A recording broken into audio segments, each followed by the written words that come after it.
Pues muchas gracias por acompañarnos en este ratito de tarde. Bienvenidos al Foro de Expertos en Accesibilidad e Innovación, rediseñando nuestra sociedad. Pues es un espacio para el encuentro donde Fundación 11 pues hace estos encuentros y este espacio, ¿no?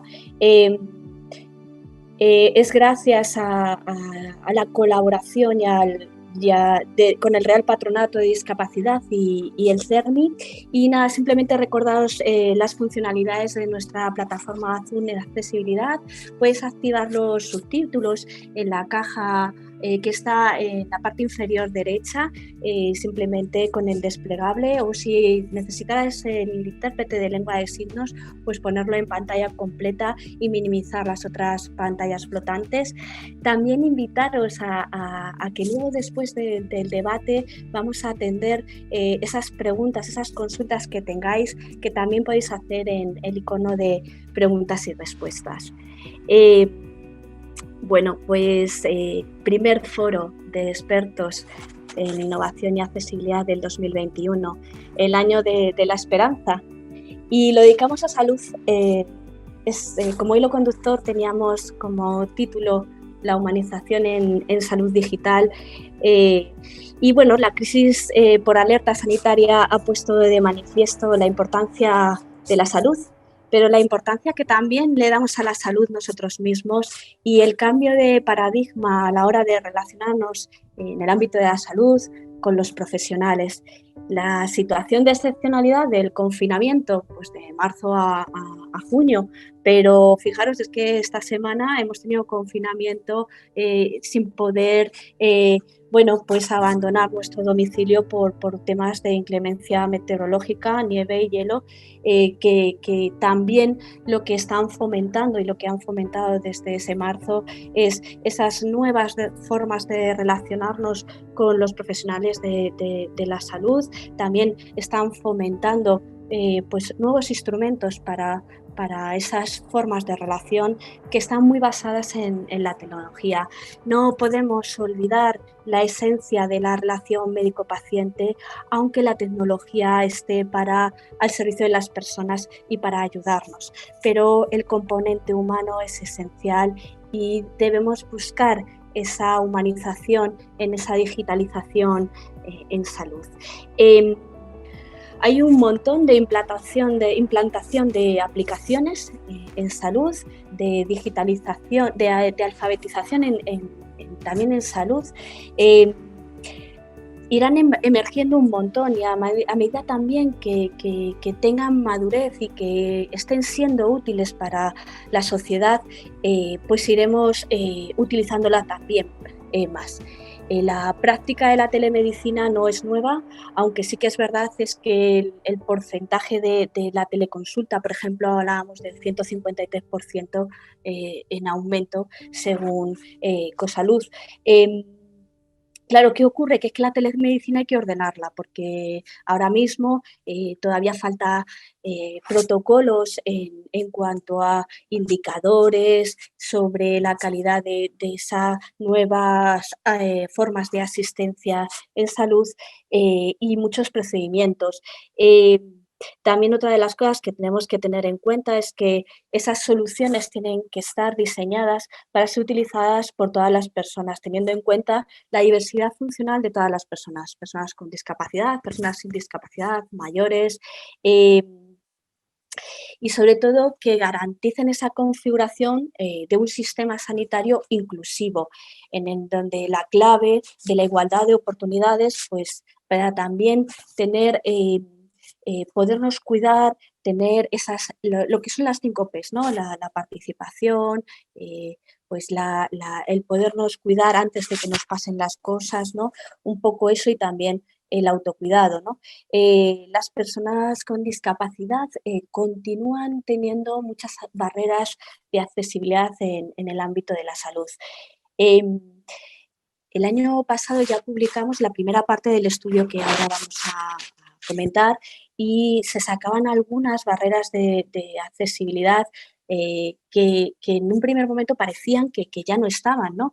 Pues barreras físicas tan simples como el cómo hacer la transferencia de una silla de ruedas a una camilla, cómo esas camillas no tenían para cambiar las alturas, ¿no? Para una persona con acondroplasia, pero también barreras de tipo barreras de accesibilidad cognitiva, ¿no? Que no nos podíamos orientar en un hospital. Claro, es que parece que eso estaba solamente muy concretado en personas con discapacidad intelectual, pero muchas veces el propio ámbito hospitalario nos supone algo de ansiedad que también nos produce dificultades cognitivas para la orientación, ¿no? Por ejemplo, también pasaba que el formato en donde a ti te dan el diagnóstico o incluso las propias citas no estaban en un lenguaje de fácil comprensión, tampoco estaban en formatos accesibles, por lo tanto tampoco podíamos pues acceder a la información. Otra de las cuestiones, la tecnología, ¿no? La gestión de turnos, las personas ciegas o baja visión o personas con discapacidad visual no podemos utilizar esa gestión de turnos, por lo tanto también va en detrimento de nuestra autonomía personal, ¿no? Buscaba desde luego identificar esas barreras y proponer retos o sea, tenerlo como retos para proponer soluciones.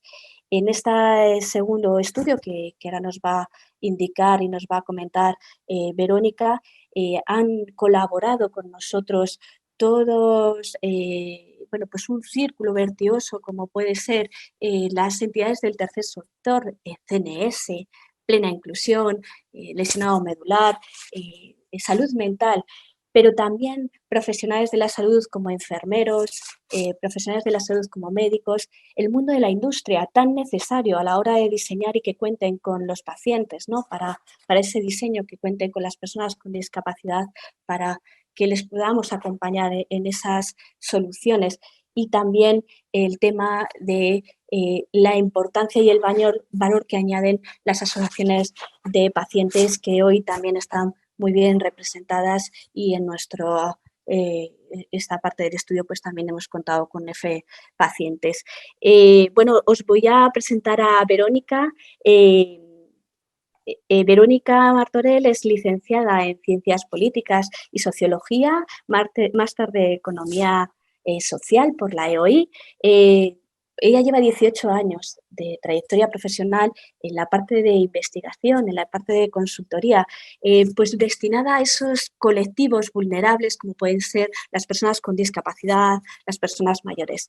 Desde el 2016 es directora del área de consultoría e innovación de Ilunion Tecnología. Y bueno, pues Verónica, pues cuando quieras nos presentas un poco el estudio y el trabajo que hemos realizado, ¿no? Con esa también herramienta innovadora que es Mural, ¿no?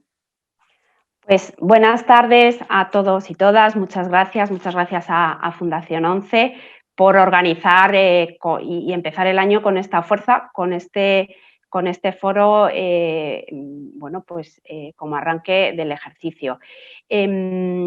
Para Ilunion, pues como colaborador y como partner de fundación, pues en trayectoria en todo lo que es la accesibilidad, pues sí, como bien ha comentado Mónica, llevamos desde el año pasado y trabajando y centrándonos un poco en lo que es la accesibilidad en los servicios sanitarios, en los pacientes, en las personas, ¿no? Habíamos trabajado ampliamente otros entornos y bueno, pues el año pasado arrancó este trabajo colaborativo. Mónica le llama estudio. Efectivamente tiene una parte de investigación, tiene una parte de acción, investigación, y además pues este año ha sido un año excepcional, con lo cual parte de lo que el trabajo que teníamos definido para este año 2020 pues tuvo que replantearse y reconducirse. Siempre es verdad que tanto con el estudio de 2019 que podéis ubicar, y tanto con de este año 2020, que como decía, más que estudio podemos tratarlo como de una guía, ¿no? Y además lo bueno, yo creo, que es un documento sencillo y que se puede utilizar por partes, ¿no? Hay diferentes personas que les puede interesar ciertas partes del estudio o del documento o de la guía y bueno, que está enfocado un poco para todos. El objetivo, tanto al inicio como en esta segunda fase del año 2020, es seguir evaluando la accesibilidad de los distintos escenarios en el ámbito sanitario y identificando estas necesidades que ya empezamos a identificarlas en el año pasado y conocer también el uso que estaban haciendo las personas con discapacidad de las tecnologías, de las diferentes gestiones e interactuando con los servicios sanitarios. Y pues idear esas soluciones, ¿no? Es decir, vamos a ver cómo están, qué necesidades tienen y además incorporando un elemento súper importante este año que han sido los profesionales. Tanto los pacientes como pues los profesionales del ámbito sanitario, que desde luego pues ha habido una colaboración estrechísima y ha sido un gusto trabajar con ellos. Os decía que es una acción investigación porque sí que hemos lanzado una encuesta, tanto el año pasado como una encuesta para poder buscar esa trazabilidad y esa comparación de datos.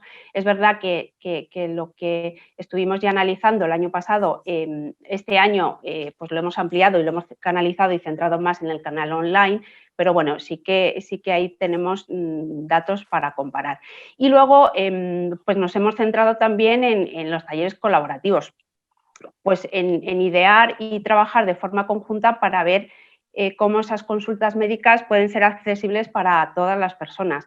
Realizamos, creo que fueron 3 talleres colaborativos y os hablaba, Mónica, de la herramienta Mural, que si puedes, Marian, volver a poner algún pantallazo, pues está bien porque es súper recomendable.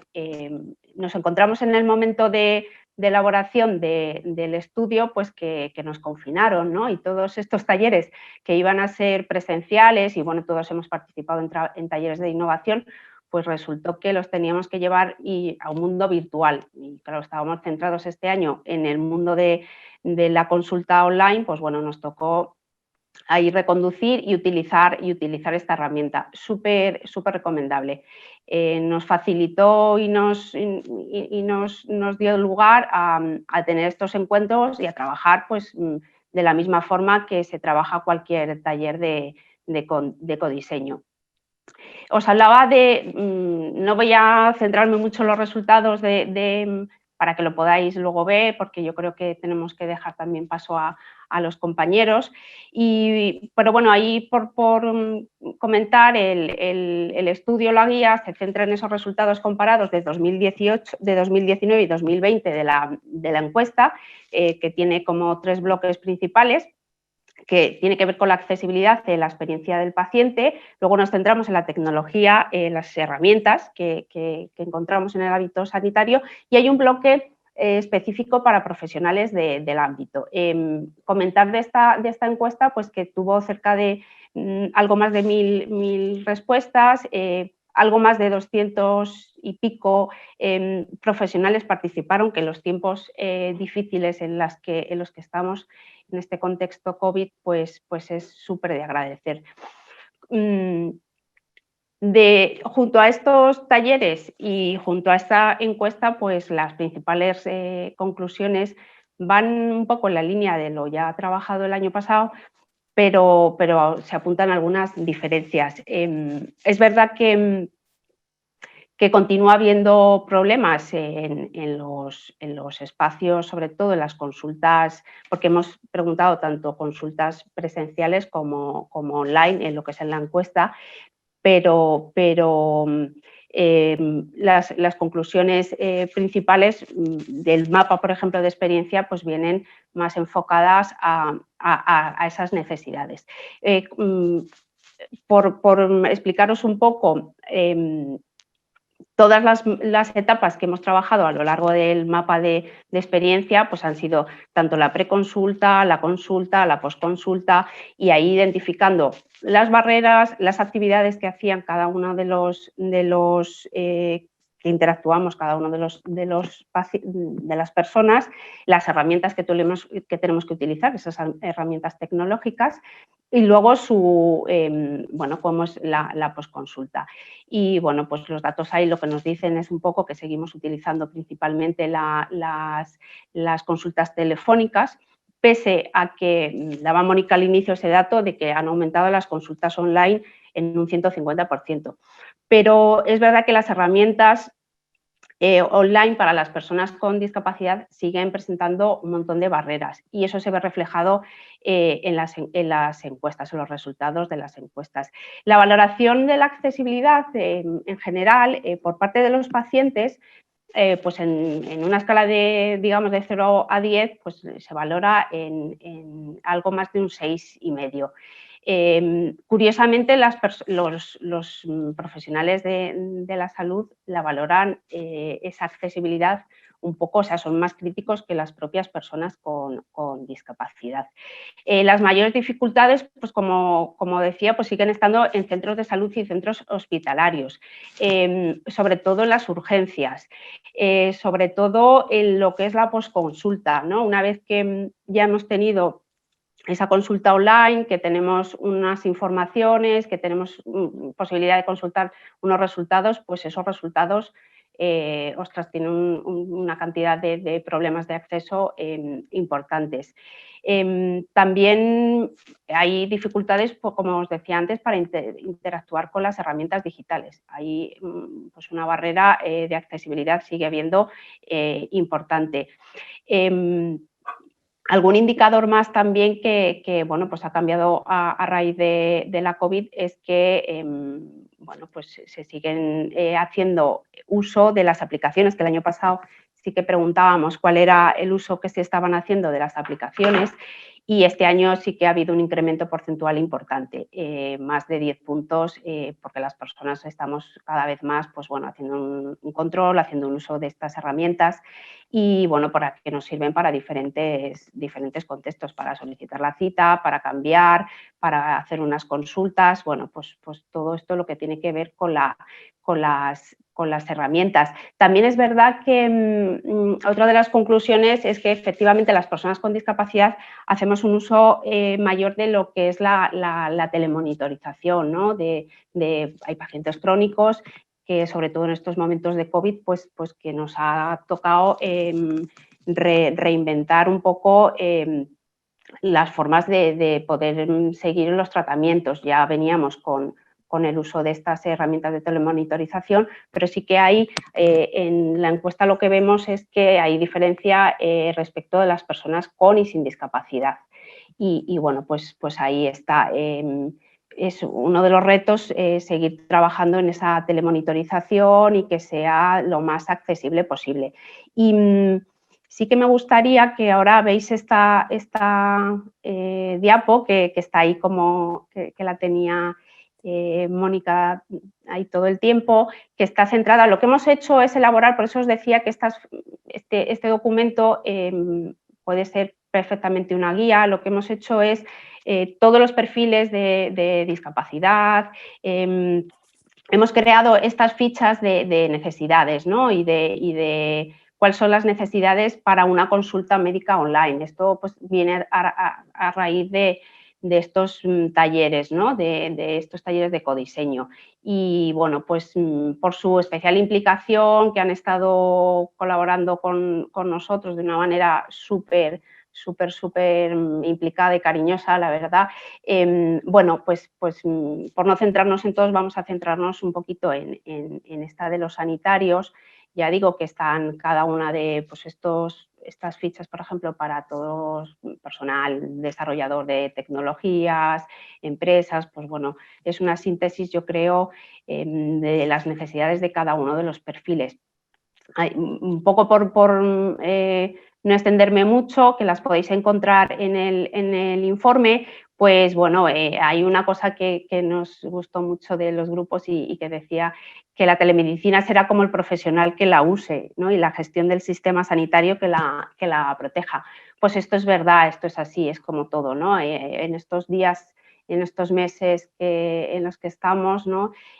Todos hemos tenido que poner, los profesionales los primeros, pues su mejor vocación, su mayor empuje y bueno, pues en herramientas, por ejemplo, con las que no están muy familiarizados también, o sea, ahí hay una necesidad que nos trasladan importante de formación de profesionales sanitarios en el ámbito de la accesibilidad, de las necesidades de las personas con discapacidad y luego una necesidad de formación en competencias digitales también, por su parte.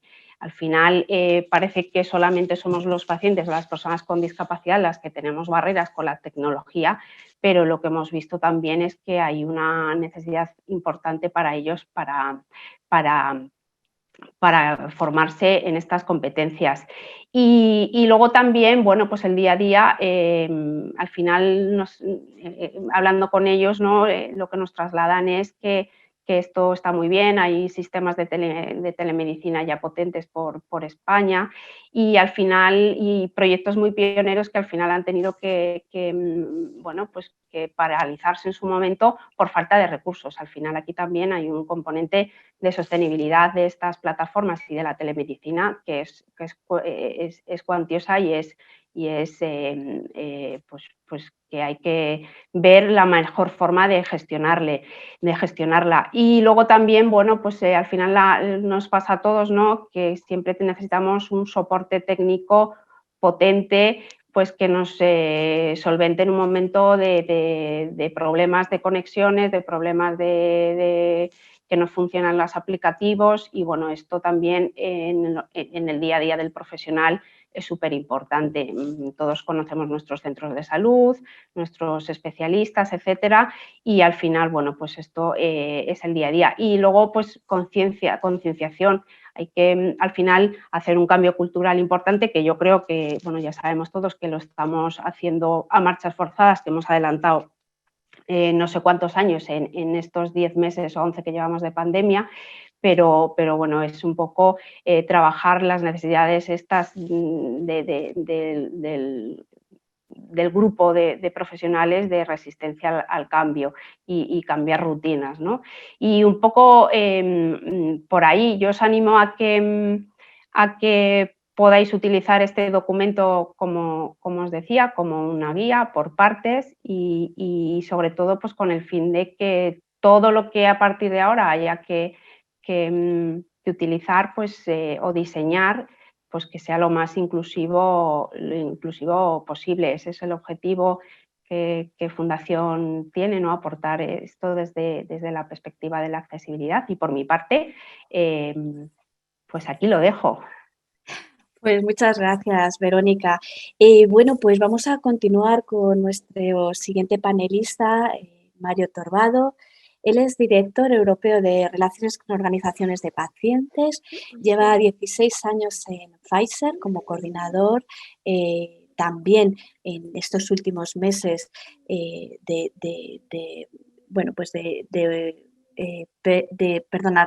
proyectos en donde la integración del paciente en la toma de decisiones y ofreciendo también soluciones para facilitar la inclusión en el sistema sanitario.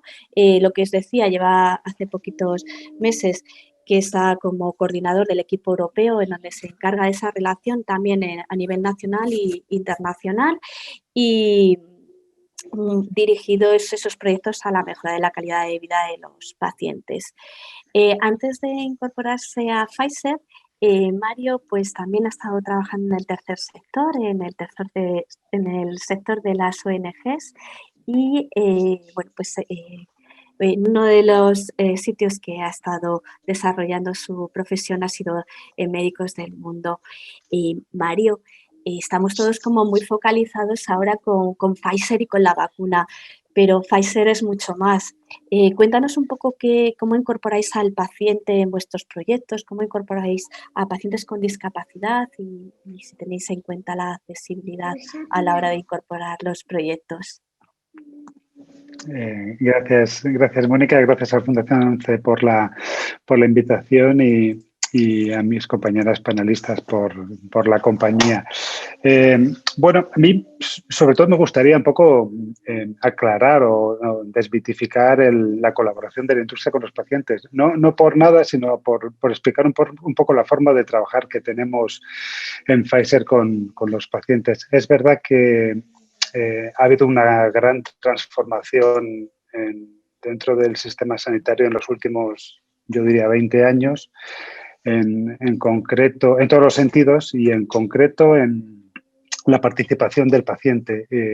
La participación del paciente dentro de Pfizer la entendemos de una manera colaborativa y sincera y honesta. Y con esto me gustaría explicarlo porque la idea que tenemos en Pfizer de colaboración con el paciente consiste en una implicación del paciente en todas las fases del desarrollo del medicamento. Esto implica en la participación del paciente desde la fase del desarrollo del medicamento en las fases más tempranas, desde incluso la propia ideación del medicamento, porque algunos de los medicamentos que luego salen al mercado, algunos de ellos vienen de ideas de asociaciones de pacientes o de entidades de pacientes, que es algo que se desconoce, pero que es una realidad.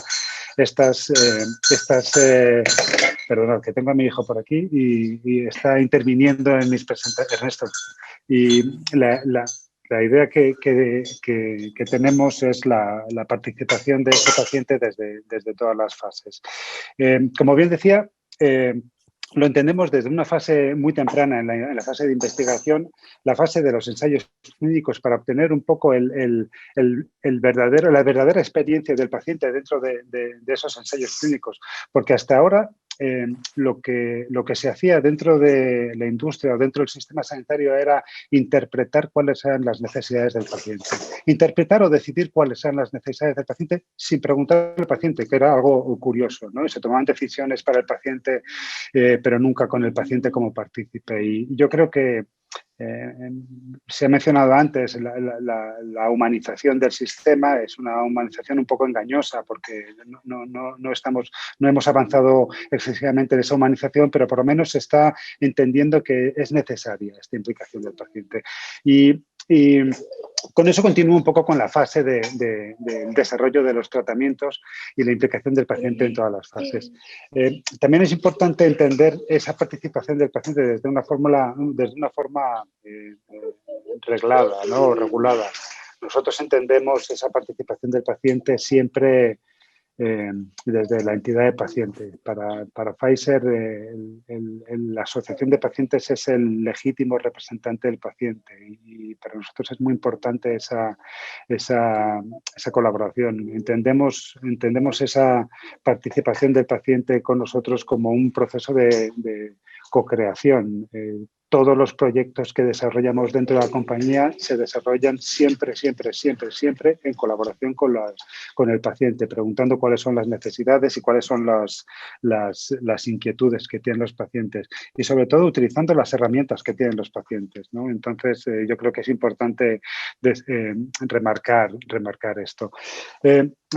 Otro de los socios con los que intervenimos nosotros para traer esta experiencia del paciente es la comunidad científica.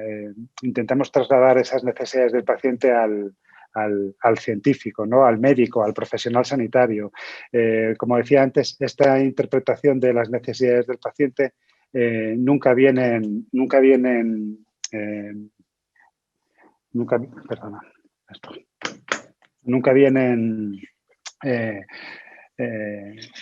gratuitamente. Quiere decir que el paciente tiene que ser el partícipe de todas estas necesidades y nosotros intentamos ser el vehículo para que las necesidades del paciente sean atendidas y entendidas por tanto profesionales como instituciones. Yo creo que hay una corriente engañosa, ¿no? Que es la de la participación o el paciente en el centro de todo, ¿no? El paciente está en el centro de todas las decisiones. Bueno, yo creo que puede ser el centro de todas las decisiones, pero lo que tenemos que tener en cuenta es al paciente o a la persona con discapacidad, no que sea el centro de las decisiones, sino que esté en la toma de decisiones, que creo que es muy diferente, ¿no? Que ser el sujeto pasivo, pues no me sirve para nada si no me escuchan cuáles son mis verdaderas necesidades, ¿no? Entonces, yo creo que ese es el matiz que hay que entender en este paradigma actual al que nos enfrentamos ahora, ¿no? De la humanización. Si queremos humanizar este sistema, tenemos que integrar a la persona implicada en el foco de nuestros esfuerzos como partícipe de la toma de decisiones, ¿no? Y hay muchos ejemplos, ¿no? Antes, cuando se pone en marcha un ensayo clínico, antes se entendían una serie de criterios como los más importantes a la hora de atender, ¿no? Y se desatendía un poco, pues, el efecto adverso que podía provocar o las dosis, la dosificación o cuando se desarrolla un empaquetado para un producto, nunca se entendía las necesidades del paciente en cuanto a espacio, en cuanto a volumen o el grosor de la aguja, que había multitud de matices que no se tenían en cuenta y que ahora es incomprensible no atenderlos, ¿no? Y ahora me gustaría remitirme a los últimos meses de confinamiento que hemos sufrido y donde se ha visto que se ha acelerado mucho, ¿no? Se comentaba un poco antes, ¿no? El acelerón que se ha sufrido en la asistencia o en el proceso asistencial al paciente. Y yo creo que eran cosas que antes se sabía que se necesitaban, pero no se tenía tiempo para poner en marcha. Y ahora, cuando se ha visto que eran imprescindibles, se han puesto en marcha, mejor o peor, pero se han puesto en marcha de manera inmediata, ¿no? Y hay infinidad de casos. La telemedicina es uno, es un ámbito, es un término evidentemente muy amplio de la telemedicina y hay que hablar con mucha calma de ello, ¿no? Porque hay muchos factores a tener en cuenta. Pero el home delivery, ¿no? El envío de los medicamentos a las personas con necesidades especiales.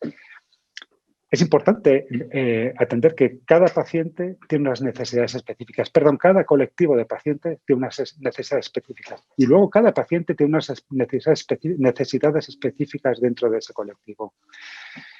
Por ello, si no atendemos a esas necesidades individuales y a esas necesidades colectivas, nunca vamos a conseguir un sistema que de verdad supla todas esas o solvente todas esas necesidades del paciente. Yo, desde Pfizer, creo que estamos en un camino de una transformación interna absoluta en cuanto a estructura, porque incluso la estructura propia de la compañía se está transformando de manera que la experiencia del paciente es escuchada mediante procesos establecidos y siempre a través de organizaciones de pacientes. Insisto en la necesidad de trabajar con organizaciones de pacientes y como digo, es un proceso que tenemos ya interiorizado colectivamente dentro de la compañía, pero individualmente cada uno de nosotros entendemos la necesidad de recibir esa información por parte del usuario final de nuestros medicamentos, por así decirlo. Y bueno, yo creo que es iba a decir el futuro, ¿no? Es el presente, es como tenemos que estar trabajando. Me gustaría hablar en nombre de toda la industria. Yo creo que es una tendencia común. Yo creo que todos estamos trabajando con ese foco claro de hacer partícipe al paciente de la toma de decisiones, al preguntarle y sobre todo a crear junto a ellos las herramientas necesarias. Hay muchos ejemplos antes se ha hablado de aplicaciones, de las apps. La verdad que no tengo la cifra, la tuve hace poco, la cantidad de apps que se lanzan cada año, apps de salud que se lanzan cada año y que no funcionan para nada. Toda herramienta hay que hacerla en función de la necesidad que tiene el usuario que la va a hacer, no en función de lo que pensamos que va a necesitar. Y yo creo que ese es el mal de los proyectos que se hacen dirigidos a pacientes sin esa participación del paciente. Yo creo que estamos en un estadio en el que la organización de pacientes puede ofrecernos esos recursos. La administración está en un momento de receptividad de esa participación del paciente y sobre todo el colectivo médico está más necesitado de nunca de hacer hacer al paciente partícipe de la toma de decisiones. Y cuando hablo de la toma de decisiones no me refiero a que elija un medicamento u otro, sino que todo el proceso asistencial en todo el proceso asistencial vayan de la mano tanto el profesional sanitario como el paciente. Es un mensaje de verdad muy simple, el de la co-creación y el de la colaboración con el paciente, pero como digo, es algo que hay que integrar y asumir y entender como natural y como el único proceso para hacer las cosas de manera efectiva y eficaz. Pues, Mario, es que has dado un montón de claves, ¿no? El hacer desde el inicio, incorporar a ese paciente, que en muchos casos son pacientes empoderados que tienen un montón de conocimientos, ¿no? Porque son enfermos, son personas con enfermedad crónica, pero también has dado muchas claves en la tendencia de la propia industrias, ¿no? De las propias industrias y, bueno, pues esperemos que se haga todo para los pacientes, pero con los pacientes, ¿no? Y, bueno, pues vamos a pasar a nuestra segunda panelista, María Gálvez. Antes nos hablaba de la importancia de la asociación de pacientes y María Gálvez, bueno, pues es licenciada en Sociología, máster de Gestión de Entidad sin ánimo de lucro. Desde el 2016 está como directiva de la Plataforma de Organización de Pacientes. En el 2008, en el periodo de 2008 al 2016 ha estado como directora también de la Federación Española del Parkinson. Su trabajo está relacionado con proyectos destinados a la mejor calidad de vida de las personas afectadas, especialmente por enfermedad crónica, desde diferentes enfoques, la investigación, la consultoría, la formación. Una cosa muy importante, la defensa de los derechos de los pacientes, ¿no? Igual nos pasa con la defensa de los derechos de las personas con discapacidad, la tecnología aplicada a la calidad de vida. Bueno, pues ha colaborado en diversos estudios, voy a mencionar alguno. Pues ha sido coautora del libro blanco del Parkinson, pero también ha estado en el estudio de barómetros crónico. Y María, pues cuéntanos qué trabajo desarrolláis en la plataforma de organización de pacientes, qué proyectos llevan a cabo y también cómo lo relacionáis con la discapacidad. Bueno, buenas tardes y muchas gracias por la invitación, por poder compartir con vosotros hoy nuestras aportaciones y el trabajo que realizamos desde la Plataforma de Organizaciones de Pacientes. Para quien no nos conozca brevemente, somos una entidad sin ánimo de lucro que agrupamos a 29 organizaciones que trabajan en el ámbito estatal, en una patología en concreto o grupos de patologías relacionadas entre sí y que a su vez representan a más de 1.400 asociaciones en toda España que dan servicio y apoyo a más de 600.000 familias.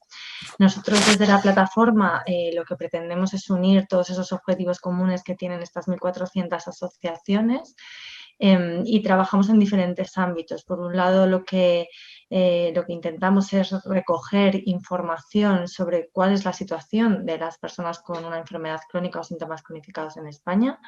Para ello llevamos a cabo diferentes estudios, hemos participado en el estudio que acabáis de presentar y nosotros, por ejemplo, el último que hemos llevado a cabo es el estudio de impacto COVID para conocer cómo están afectando a los pacientes esta situación, ¿no? En el ámbito de la atención sanitaria principalmente, pero también en el ámbito laboral, en el ámbito económico y en el ámbito de la salud mental, que es algo que también nos preocupa, ¿no? Después, con toda esta información, lo que hacemos es trabajar en esta defensa de derechos que comentabas, que para nosotros es el pilar básico de la organización, esa incidencia política. Lo que queremos es influir en las políticas públicas para que las personas con una enfermedad crónica puedan tener una mejor calidad de vida en todos los ámbitos y aspectos de su vida. También trabajamos mucho en la formación, en poder acercar información y formación a los pacientes y a su familia sobre diferentes iniciativas o diferentes aspectos que les puedan preocupar, como puede ser, y que ahora está de actualidad, pues cuáles son los procesos de investigación y de aprobación de un fármaco, ¿no? Ahora que nos surgen todas esas dudas de cómo es posible que tengamos una vacuna en 10 meses, bueno, pues es posible porque hay muchos procesos burocráticos que se han ido solapando, porque hay una colaboración increíble, ¿no?, entre tanto el ámbito público como el ámbito privado, hay unos recursos que se han puesto para que eso sea posible, y toda esta información, que yo creo que es muy necesaria acercar esa información científica a la sociedad, en el ámbito de la salud todavía más, ¿no?, sobre todo cuando se tiene una enfermedad crónica o una necesidad de salud, lo primero que hacemos es buscar información, y aquí las organizaciones de pacientes tenemos un papel fundamental para asegurarnos de que esa información que llega a las personas que la necesitan sea una información válida, que sea una información con evidencia científica y que, bueno, pues nos proteja de tomar decisiones erróneas en el caso de que así no sea, no fuera así. Y por último, trabajamos en el ámbito de la comunicación. Damos difusión a todas las iniciativas que se llevan a cabo desde nuestras organizaciones y sensibilizamos sobre esa importancia de la salud, de la prevención, no solo de la prevención en salud primaria, sino de la prevención secundaria y terciaria cuando ya tenemos una patología, como también podemos seguir cuidándonos y evitar otro tipo de complicaciones, ¿no? Y eso todo esto lo hacemos gracias a la colaboración, al tejido en red que tenemos con nuestras organizaciones, las que forman parte de la plataforma. Ahora actualmente estamos preparando ya los resultados de la segunda fase de nuestro estudio de impacto COVID. Yo creo que en la primera fase hay resultados muy interesantes que relacionan con el estudio que presentabais, ¿no? Tenemos un 69% de las personas que les habían cancelado la consulta, y de esas cancelaciones solo el 2,5% lo tuvo la consulta a través de un servicio telemático. Entonces sabemos que está ahí, sabemos que es una herramienta que se puede utilizar, sabemos que es una herramienta que nos puede ayudar a flexibilizar el sistema, a pasar de ese sistema tan rígido y de una comunicación pues cada 6 meses o cada año, cada vez que tenemos una cita, ¿no?, en nuestra revisión como pacientes crónicos con el sistema, para que esa herramienta nos puede servir para que haya una comunicación mucho más fluida con el profesional sanitario, pero también con el sistema sanitario. Y otra de las acciones que tenemos próximamente, que presentaremos a finales del mes de enero y en el que también colabora Fundación 11, es nuestro Observatorio de la Atención al Paciente, que este año, pues por supuesto, ha estado totalmente centrado en el impacto que está teniendo el COVID, y lo que hemos intentado es ver cómo los diferentes servicios regionales de salud y cómo los diferentes gestores de hospital están reorganizando los servicios para poder retomar esa asistencia sanitaria que se ha visto tan paralizada y tan mermada por esta situación y que está afectando e impactando gravemente en la salud de muchas personas con una enfermedad previa, ¿no? Entonces, bueno, estamos poniendo todo nuestro esfuerzo ahora mismo ahí y poniendo nuestro granito de arena para humanizar esa atención sanitaria que comentabais, que para nosotros, y bueno, suscribo todo lo que decía mi compañero Mario, para nosotros humanizar es tener en cuenta las necesidades de la persona, ¿no? Entender que toda la planificación, la gestión de la sanidad tiene que ir centrada en las necesidades que tenga cada persona, que tenemos que segmentar y después volver a segmentar y entender cuál es la situación particular de cada uno de nosotros para poder acercarnos y no dejar a nadie atrás. Pues muy bien, María. Mira, vamos a poner el vídeo esenciales, que yo creo que es muy cortito y sí que nos da un plano de todo el trabajo que se lleva a cabo desde las asociaciones.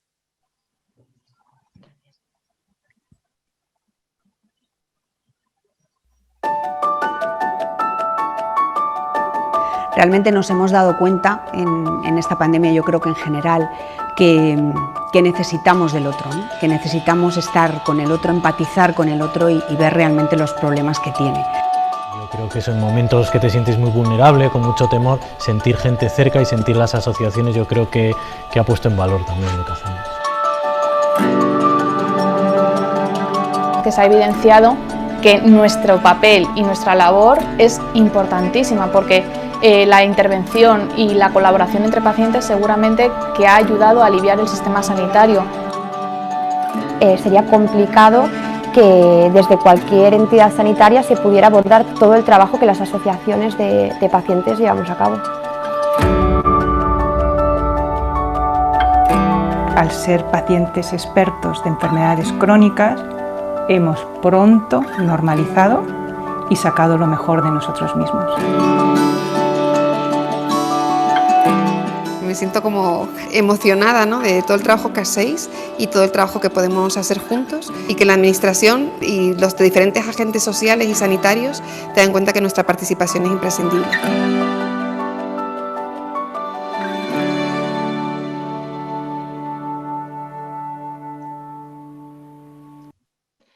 Gracias por darle difusión a la campaña, porque la verdad me emocionó al verlo, porque es una campaña que hemos hecho.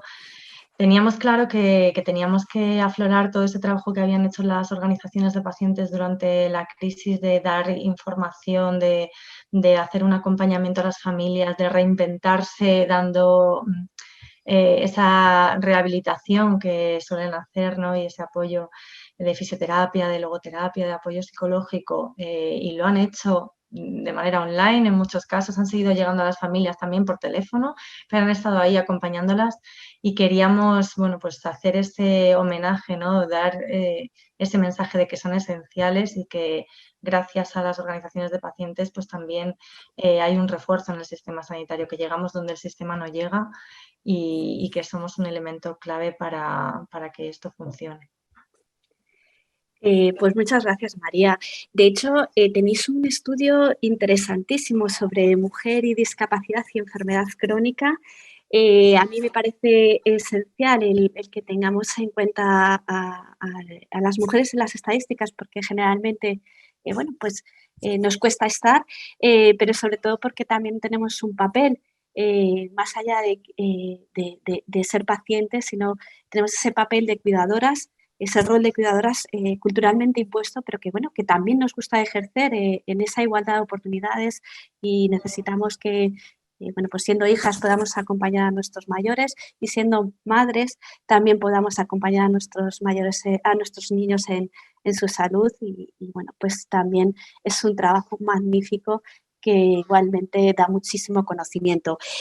Mira, vamos a ir un poco a una pregunta en común de todos, y la pregunta un poco sería la siguiente, ¿no? Ya tenemos este nuevo escenario, ¿no?, de ya estos cambios, ¿no?, en donde ya el paciente está involucrado como paciente empoderado, está añadiendo valor, y ¿qué va a hacer, o qué estrategia tiene a seguir en este presente futuro inmediato? ¿Te parece, Mario, empecemos contigo? Sí. ¿Qué experiencia tiene? ¿Dices desde la perspectiva del paciente o desde el sistema general? Vamos a intentar hacerlo desde la perspectiva de todos somos pacientes, eso sí que es verdad que se nos olvida algunas veces, pero vamos a hacerlo desde la perspectiva de nuestras entidades, porque creo que eso va a ser lo mejor para ayudar a las personas que están escuchándonos. Bueno, yo, como ya comentaba, el cambio de paradigma es evidente y es inmediato. Es decir, ya estamos transformando la forma de trabajar todos, antes de la llegada de la COVID y aún más después. Yo creo que la forma de trabajar está variando, se está implicando mucho más al paciente en la toma de decisiones, desde muchos aspectos. No, yo hablo desde el aspecto de la industria, pero desde el aspecto regulatorio, en la aprobación de los medicamentos a nivel europeo hay pacientes representados y no con, como decía antes, no con una misión pasiva de opinar, sino con con opinión vinculante, ¿no? Es decir, el mismo peso tiene la opinión de un paciente que la opinión de un profesional sanitario, de un economista de la salud, que creo que es a donde tenemos que llegar. La implicación del paciente en los organismos nacionales, la Agencia Española de Medicamentos está involucrando a la plataforma de organizaciones de pacientes ahora también en sus comités. Quiero decir que es un hecho. Luego hay que ver la realidad o las buenas intenciones de cada uno, porque muchas veces se toman decisiones un poco para complementar el expediente, ¿no? Para cumplir el expediente y para hacer que está siguiéndose una tendencia y ya esas decisiones hipócritas son muy peligrosas, ¿no? Porque parece que implicas al paciente, pero lo que estás haciendo es desvirtuar mucho su participación. Y yo creo que debemos denunciar esos hechos, rechazar esas participaciones y de verdad intentar construir un sistema en el que el paciente sea, insisto, no el centro, sino un participante más de la toma de decisiones.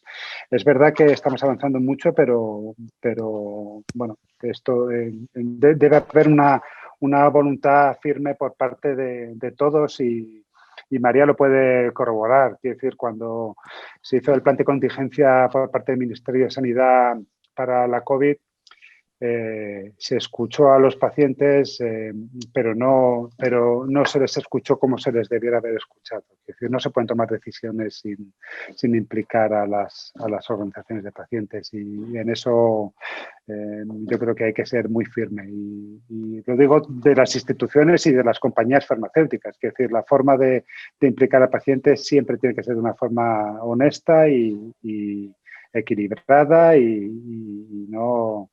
Y ha habido mucho paternalismo con el paciente hasta ahora, es hora de dejarnos de paternalismos y de verdad arrimar el hombro todos y de manera, insisto en lo de honesto, pues yo creo que es la palabra que hay que utilizar.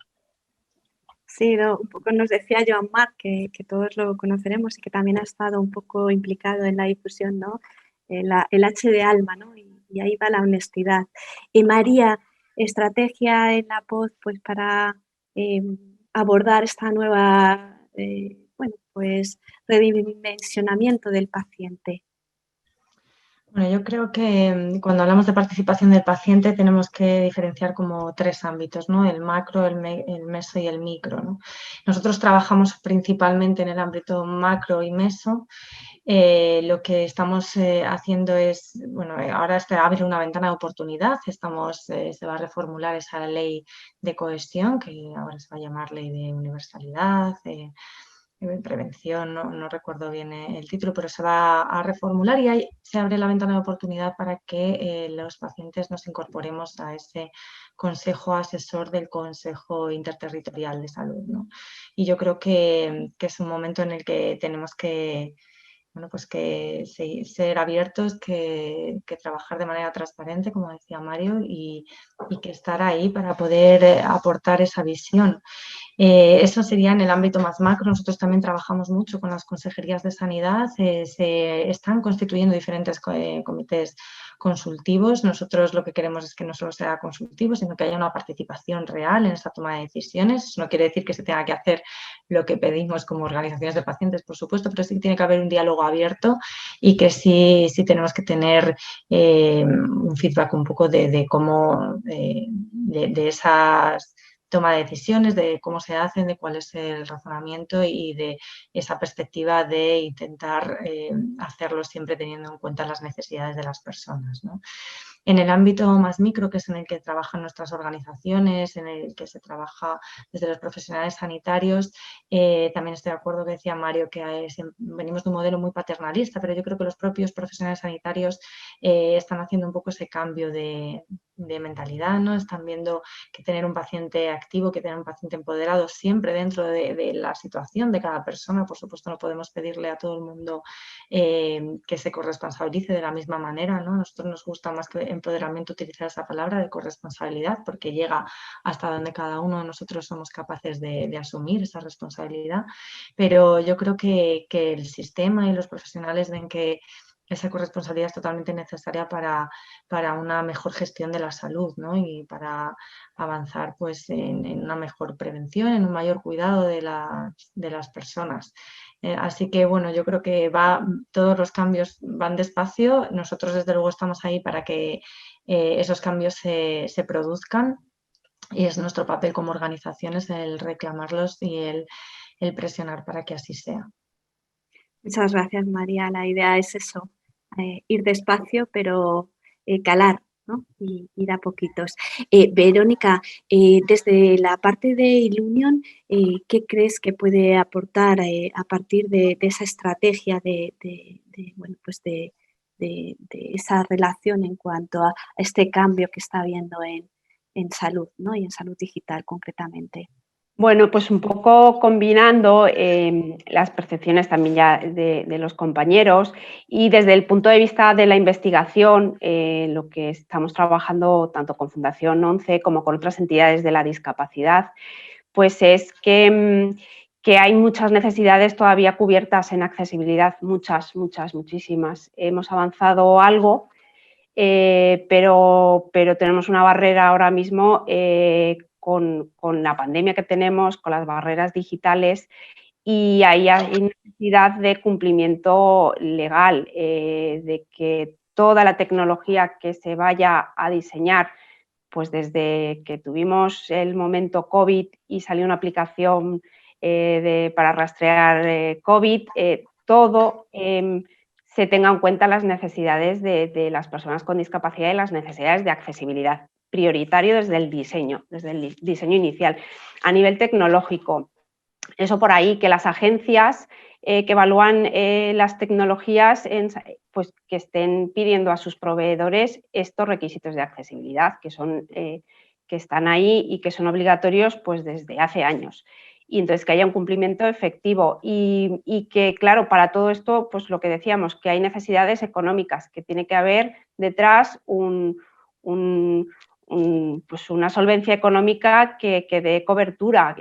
Pues bueno, no sabemos si con la reconstrucción, con los fondos de reconstrucción podrá haber alguna línea en ese lado. Y luego, por finalizar, porque pues también que no demos pasos atrás, ¿no? No tanto desde el punto de vista tecnológico, sino que no nos centremos todo en lo tecnológico, que hay muchísimas personas con discapacidad que están teniendo un montón de barreras, que no tienen sus consultas periódicas, que se están derivando a consultas online, y no todo se puede cubrir online, ¿no? Hay mucha necesidad de seguir las rutinas y las consultas, y que la persona pueda elegir, y que además no se rompan rehabilitaciones que están haciendo muchísimo daño en pacientes que están, sobre todo los más pequeños, por poner ejemplos, que están yendo hacia atrás en sus evoluciones y en sus enfermedades o en sus discapacidades. Pues nada, yo un poco así también apoyando lo que comentaba Vero. Nosotros como Fundación 11 podemos aportar conocimiento y aportar valor en accesibilidad. Tenemos un portal dedicado a normativa, a estudios, a secciones propias de accesibilidad, y que cualquier persona del mundo de la industria, del diseño, se puede acercar. También la interlocución entre las personas con discapacidad, porque todas las soluciones deben ser testadas por personas, por toda la diversidad funcional de personas, y en eso también podemos crear conocimiento, porque es una de nuestras tareas. Si os parece, nos queda muy poquito tiempo, pero vamos a intentar atender alguna de las preguntas que nos han hecho en esta sección de preguntas y respuestas. Y yo creo que así breve, para que podamos hacer dos preguntas. Por ejemplo, va dirigida a ti, Mario. Nos dice una persona que llevamos tiempo hablando de la participación de los pacientes en la toma de decisiones, pero no llegamos a un consenso. La pregunta ¿es un problema del propio sistema o de los propios pacientes? Bueno, yo sinceramente creo que es un poco de todo, ¿eh? Es un problema del sistema que no termina de asumir que las cosas tienen que cambiar y luego que yo siempre digo que somos una joven democracia cuyo movimiento civil ha nacido mucho más tarde que en otros países, porque no hay que olvidar que hasta principios de los 80, como quien dice, no empezó el movimiento asociativo en España y empezamos mucho después. Hemos avanzado mucho desde los 80, pero todavía hay mucho por andar. Y bueno, yo creo que el movimiento asociativo, y perdona María que me mete en tu terreno, pero yo al final me identifico. Tú has dicho que todos somos pacientes y todos somos miembros de asociaciones, ¿no? Entonces, o todos somos entrenadores de fútbol, ¿no? Como quien dice, ¿no? Pues me gusta opinar del tema porque lo vivo mucho y porque me molesta a veces ver que hay obstáculos en el camino. Yo creo que el movimiento asociativo tiene que terminar de profesionalizarse, tiene que respetar a los profesionales que trabajan en el movimiento asociativo y entender cómo tiene que evolucionar ese movimiento asociativo. No solo tiene que evolucionar el sistema de salud, sino que también tiene que evolucionar el sistema asociativo, y para ello hay que entender al profesional y dejarle trabajar libremente desde la parte más política. Bueno, está muy rápida, María, y contigo finalizamos. Nos dice una persona de América Latina, ¿no? que allí tienen como logran que a través de pacientes se involucren en la asistencia con otros pacientes como ellos, ¿no? Lo que tú comentabas un poco de que entre pacientes, ¿qué es lo que ocurre entre pacientes, ¿no? Si he entendido bien la pregunta, es cómo hemos construido esta organización, ¿no? Colaborando entre diferentes organizaciones de pacientes. Bueno, va más, perdona, es que mi lectura es muy, muy lenta. Es una persona de Latinoamérica, que ellos dicen que tienen como el movimiento de pacientes como ayuda entre pacientes, ¿no? Y quiere decir centrarlo no más dentro de las organizaciones, pero ¿qué pasa de paciente a paciente? Ese sentimiento. Bueno, sí, entiendo que se refiere a lo mejor a los programas de pares, ¿no? De cómo unos pacientes expertos, personas que llevan ya mucho tiempo conviviendo con una enfermedad, cómo pueden ayudar a otros pacientes. Yo creo que aquí en España tenemos programas muy buenos. Por citar alguno, diría el de CESIDA, que es la organización que trabaja con VIH-Sida y que lleva muchísimos años trabajando en este ámbito, ¿no? Y tiene un programa que se llama Sí Pares, muy, muy positivo, con un gran impacto en las personas con VIH, en el que pues personas que llevan muchos años conviviendo con la enfermedad guían un poco, ¿no? Sirven un poco de guía a aquellas personas que acaban de ser diagnosticadas en ese proceso que todos pasamos cuando hay un diagnóstico, ¿no? Que es algo pues muy complejo, un impacto muy fuerte y que dependiendo de nuestra situación personal, profesional, pues puede ser mayor o menor, pero que necesita de un apoyo y un acompañamiento profesional y de otra persona que también haya pasado por ese camino y nos pueda arrojar algo de luz. Yo creo que se necesita, para que se dé ese tipo de acompañamiento, que se necesita una organización que esté detrás, que lo gestione, que dé apoyo también a las personas que participan, ¿no? Y Mario lo decía antes, aquí las organizaciones de pacientes son los que deben ser la voz y los que tienen que ser las instituciones clave que recojan toda esa información y que den ese soporte a las personas que conviven con una enfermedad. Pues, a mí se me ha hecho muy corto. Sé que habría un montón de temas más, pero el tiempo es el que es y nada, aquellas preguntas que se han quedado sin contestar las haremos llegar esa respuesta a través de correo.